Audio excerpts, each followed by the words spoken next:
ये क्या? भोलेनाथ त्रिशूल उठाकर जगन्नाथ जी के पीछे दौड़ रहे हैं और जगन्नाथ जी हैं कि हंसते हुए भाग रहे हैं। आखिर ऐसा क्या चुरा लिया जगन्नाथ जी ने जो खुद महादेव को भागना पड़ा? जानने के लिए सुनिए ये कथा। कैलाश पर्वत, तीनों लोगों की सबसे पवित्र भूमि, जहाँ हवा भी धीरे धीरे चलती है जैसे किसी की इजाजत लेकर। उस दिन का सूरज ढल चुका था। भोलेनाथ अपनी शिला पर बैठे थे, आंखें बंद, ध्यान में लीन। चारों ओर शांति थी, ऐसी शांति जो सुनाई देती है। पर तभी माँ पार्वती की आवाज आई, घबराई हुई, तेज। स्वामी, स्वामी उठिए! भोलेनाथ ने आंखें खोली, पार्वती जी का चेहरा देखा। वो परेशान थी, हाथ कांप रहे थे। भोलेनाथ ने कहा, क्या हुआ देवी? पार्वती जी बोली, आपका डमरू वो नहीं है। भोलेनाथ उठे, इधर देखा, उधर देखा। सच में उनका डमरू नहीं था। वो डमरू जो सृष्टि के पहले दिन से उनके साथ था, जिसकी एक थाप से ब्रह्मांड जागता है, जिसकी दूसरी थाप से तांडव शुरू होता है। वो डमरू गायब। भोलेनाथ की भौहें तन गईं। नंदी दौड़ते हुए आया। प्रभु, मैंने देखा कोई था यहाँ, बहुत तेज भागा, काला रंग, बड़े नेत्र, पीले वस्त्र। भोलेनाथ ने नंदी को बीच में ही रोका। एक पल चुप रहे, फिर धीरे से पर ऐसे स्वर में जो पहाड़ भी सुने, बोले, जगन्नाथ। उधर जगन्नाथपुरी में हमारे कालिया ठाकुर बड़े आराम से अपने सिंहासन पर बैठे थे, हाथ में डमरू। लक्ष्मी जी पास में खड़ी थी। उनका चेहरा देख लो, आधी हैरान, आधी डरी हुई। बोली, स्वामी, ये क्या है आपके हाथ में? जगन्नाथ जी ने मुस्कुराते हुए डमरू को उठाकर देखा और बोले, सुंदर है ना? लक्ष्मी जी ने आंखें बड़ी की। ये भोलेनाथ का डमरू है, आपने चुराया? जगन्नाथ जी बोले, चुराया नहीं देवी, बस उठा लाया। दोनों एक ही बात है। जगन्नाथ जी ने लक्ष्मी जी की तरफ देखा और हल्के से हंसते हुए बोले, देवी, इसके पीछे एक कारण है। लक्ष्मी जी बोली, वो कारण बाद में, पहले ये बताइए, जब भोलेनाथ को पता चलेगा तब? जगन्नाथ जी ने एक पल के लिए बाहर की ओर देखा और मुस्कुराए। तब जो होगा वो भी एक लीला होगी। कैलाश पर वापस भोलेनाथ ने त्रिशूल उठाया। पार्वती जी ने कहा, स्वामी, आप शांत रहें, हो सकता है कोई कारण हो। भोलेनाथ ने कहा, देवी, वो डमरू कोई साधारण वस्तु नहीं है। उसमें वो नाद है जो सृष्टि को संतुलित रखता है। अगर वो गलत हाथों में पड़ा तो? पार्वती जी ने कहा, गलत हाथ? जगन्नाथ जी के हाथ गलत कब से हुए? भोलेनाथ रुके, एक पल की चुप्पी, फिर बोले, बात हाथों की नहीं है देवी, बात ये है कि पूछना चाहिए था मुझसे। बिना पूछे लेना ये ठीक नहीं है। भोलेनाथ रुके नहीं, सीधे भीतर। जगन्नाथ जी सिंहासन पर बैठे थे। उन्होंने भोलेनाथ को देखा। लक्ष्मी जी एक कदम पीछे हट गई। भोलेनाथ सीधे सामने आकर खड़े हो गए। त्रिशूल हाथ में था, पर नीचे की तरफ। आवाज शांत थी, पर वो शांति तूफान से पहले वाली थी।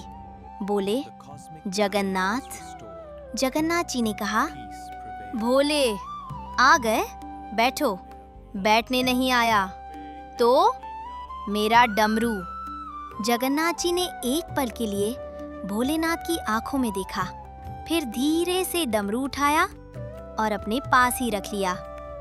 भोलेनाथ की आंखें तन गईं। जगन्नाथ। जगन्नाथ जी बोले, भोले, पहले बैठो, मेरी बात सुनो, फिर जो चाहो करो। भोलेनाथ कुछ देर खड़े रहे, फिर बैठ गए। जगन्नाथ जी बोले, भोले, तुम्हें याद है 3 महीने पहले? भोलेनाथ ने कहा, क्या? जगन्नाथ जी बोले, एक भक्त था। यहाँ पुरी के पास एक छोटे से गांव में रहता था। नाम था रामदास। गरीब था, पर उसकी भक्ति ऐसी थी कि रोज सुबह उठकर मेरे लिए और तुम्हारे लिए, दोनों के लिए प्रार्थना करता था। भोलेनाथ चुप रहे, सुनते रहे। जगन्नाथ जी आगे बोले, एक दिन उसके गांव में अकाल पड़ा। खेत सूख गए, कुएं खाली हो गए, लोग भूखे थे। रामदास के घर में भी कुछ नहीं था, पर वो फिर भी रोज आता था मेरे द्वार पर, हाथ जोड़कर बैठता था। कुछ मांगता नहीं था, बस बैठता था। भोलेनाथ की आंखें थोड़ी नरम हुईं। जगन्नाथ जी बोले, एक रात रामदास मेरे द्वार पर बैठा था, रो रहा था, पर मुझसे नहीं मांग रहा था, बस रो रहा था और बोल रहा था, प्रभु आप जो दे वो स्वीकार है, पर गांव के बच्चे बहुत भूखे हैं। जगन्नाथ जी की आवाज थोड़ी धीमी हुई। उस रात मेरा मन नहीं माना भोले। मैंने सोचा मैं सब कुछ दे सकता हूँ इसे, धन, अन्न, वर्षा, सब, पर। भोलेनाथ ने पूछा, पर क्या? जगन्नाथ जी बोले, पर उस गांव के ऊपर एक पुराना शाप था किसी ऋषि का, कि जब तक उस भूमि पर शिव का नाद नहीं गूंजेगा, वहां की धरती सूखी रहेगी। कोई वर्षा नहीं, कोई फसल नहीं। भोलेनाथ एकदम सीधे बैठ गए। जगन्नाथ जी बोले, मैं खुद वहां जाना चाहता था, पर मेरा नाद वो नहीं है जो उस शाप को तोड़ सके। उसके लिए तुम्हारे डमरू का नाद चाहिए था, सिर्फ तुम्हारे डमरू का। भोलेनाथ ने कहा, तो मुझसे मांगते। जगन्नाथ जी मुस्कुराए, मांगता तो तुम तुरंत आ जाते, खुद आकर बजाते। पर भोले, रामदास की भक्ति इतनी निष्काम थी, इतनी शुद्ध थी, मैं चाहता था कि वो नाद बिना किसी को पता चले उस भूमि तक पहुँचे, चुपचाप, जैसे भगवान की कृपा पहुँचती है, बिना आहट के। भोलेनाथ कुछ नहीं बोले। जगन्नाथ जी ने आगे कहा, 3 रात पहले, जब चारों ओर अंधेरा था, मैं उस गांव गया, रामदास के घर के बाहर खड़ा हुआ और तुम्हारा डमरू बजाया। 1 बार, 2 बार, 3 बार, और उस नाद ने वो किया जो मेरे किसी वर से नहीं होता। आकाश में बादल घिराए, हवा बदली, और उस रात उस सूखी धरती पर पहली बार वर्षा हुई। जगन्नाथ जी की आंखों में एक अलग ही चमक थी। बोले, रामदास बाहर निकला, भीगता रहा, रोता रहा, ऊपर देखता रहा। उसे नहीं पता था क्यों हुआ, उसे बस ये पता था उसकी प्रार्थना सुनी गई। भोलेनाथ कुछ देर चुप रहे, बहुत देर। फिर उन्होंने जगन्नाथ जी की ओर देखा। जगन्नाथ जी ने डमरू आगे बढ़ाया। लो भोले, तुम्हारा है। भोलेनाथ ने डमरू लिया, हाथ में लेकर देखा, फिर धीरे से बोले, जगन्नाथ, तुमने चुराया नहीं था। जगन्नाथ जी बोले, नहीं। भोलेनाथ बोले, तुमने इसे काम पर लगाया था। जगन्नाथ जी बोले, हाँ। भोलेनाथ ने एक पल रुककर कहा, तो पूछना क्या था? तुम जानते थे मैं मना नहीं करता। जगन्नाथ जी हंसे, इसीलिए तो नहीं पूछा भोले, तुम आ जाते, खुद बजाते। पर रामदास की भक्ति का फल वो उसे मिलना था, किसी देवता के प्रताप से नहीं, उसके प्रेम के बदले में।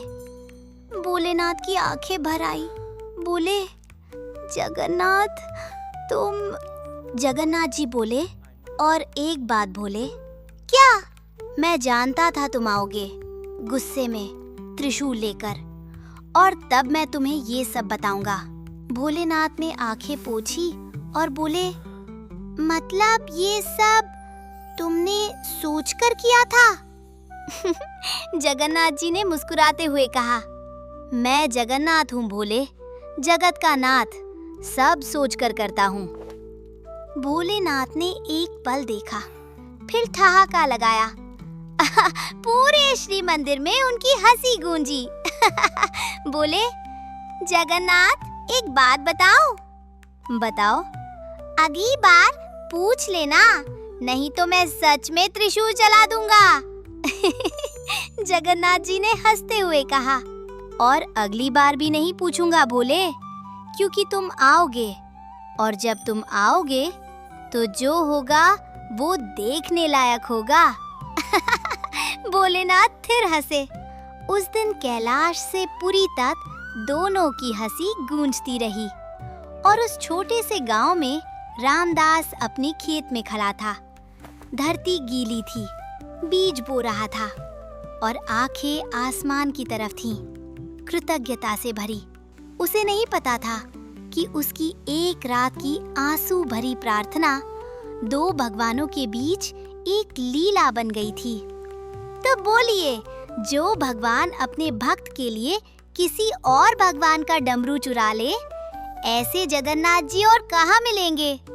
और जो भगवान गुस्से में आए, सब जाने फिर भी हंस दे, ऐसे भोलेनाथ और कहाँ मिलेंगे?